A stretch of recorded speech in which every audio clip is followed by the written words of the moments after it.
Once upon a time, in a small village nestled in the rolling hills of the countryside, there lived a boy named Peter.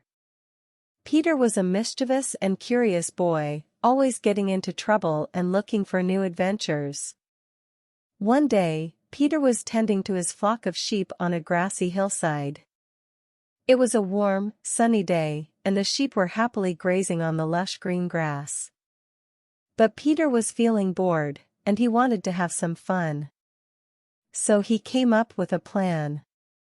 He ran down to the village, shouting, "Wolf! Wolf! There's a wolf in the fields!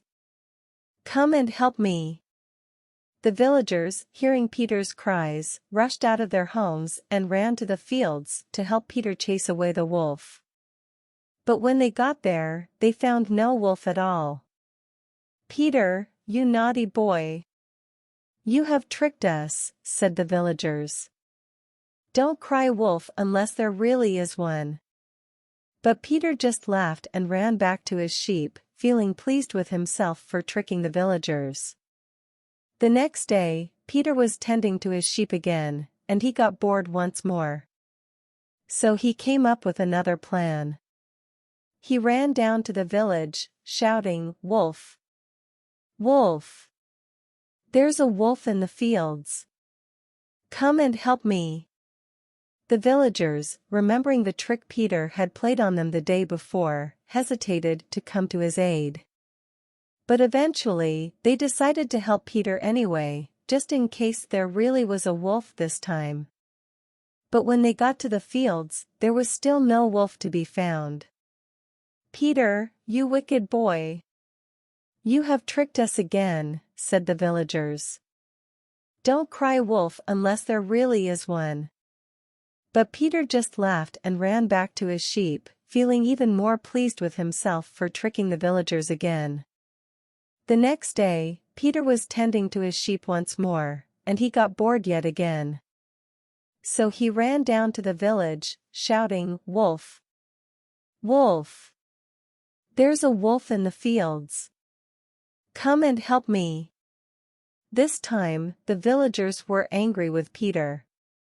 They refused to come and help him, thinking that he was just trying to trick them again. But little did they know, there was a wolf in the fields this time. And as Peter stood there, helpless and alone, the wolf crept up behind him and snatched one of his sheep. Peter, realizing the danger he was in, ran down to the village as fast as he could, shouting, "Wolf! Wolf! There's a wolf in the fields! Come and help me!" But the villagers, thinking that Peter was just trying to trick them yet again, ignored his cries for help. And so, the wolf was able to take another sheep, and then another, until all of Peter's sheep were gone. When the villagers finally realized that there really was a wolf in the fields, it was too late.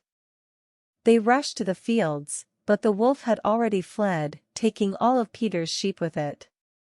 The villagers were very upset with Peter, and they scolded him for crying wolf when there was no wolf.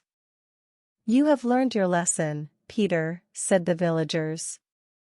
"Don't cry wolf unless there really is one, or you may suffer the consequences."